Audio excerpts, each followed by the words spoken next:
ኢትዮ ቴሌኮም አንድ አዲስ ነገር አስተዋውቋል። ሲም ካርድን ኦንላይን ኦርደር አድርጋችሁ ወይም ደግሞ ሲም ካርድ ሄዳችሁ በአካል መሰለፍ ሳይጠበቅባችሁ ከቤታችሁ ሆናችሁ ኦርደር አድርጋችሁ ክፍያውንም ከፍላችሁ ፒክ ለማድረግ ወይም ሲም ካርዱን ለመቀበል ብቻ ሾፕ ድረስ ካቅራቢያችሁ ከሚገኝ የኢትዮ ቴሌኮም ሾፕ ድረስ ሄዳችሁ መቀበል የሚያስችል አንድ አዲስ አሰራር ይዘው መጥቷል።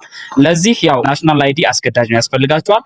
ይሄንን ለማድረግ ብራችሁ ላይ ትገቡና ሞር ወይም ደግሞ በአማርኛ ተጨማሪ የምትለዋን ተጭናችሁ ዴን ወደታች ስክሮል ስታደርጉ መጨረሻ አካባቢ ኦንላይን ቴሌሲም የምትላለች ኦንላይን ቴሌሲም የምትለዋን ተጭናችሁ ጌት ስታርትድ የሚል ይመጣል ማለት ነው። ጌት ስታርትድ ትላላችሁ። ከዚህ ጋር ሎጊን ዊዝ ፋይዳ ትላላችሁ። ቅድም እንደነገርኳችሁ ፋይዳ ወይም የናሽናል አይዲ ሪኳየርመንት ነው ወይ ማድረግ እዚህ ጋር ናሽናል አይዲ 16 ዲጂቱን ታስገቡና ናሽናል አይዲ ካስገባችሁ በኋላ ቀጥሎ የምትቀበሉበትን አድራሻ የምትፈልጉትን የሲሙን አይነት ለምሳሌ የ12 ቤት 10 ቤት 11 ቤት የምትፈልጉ ከሆነ አማራጮች አሉ። እናንተ ቤዚክ ማንኛውንም አይነት የፐርሰናል ኢንፎርሜሽኖች ሞልታችሁ ሰብሚት ትላላችሁ ማለት ነው። ኤስኤምኤስ ይደርሳችኋል። በሚደርሳችሁ አቅራቢያው ከሚገኝ ቴሌኮም ሾፕ ላይ ሄዳችሁ መቀበል ትችላላችሁ ማለት ነው።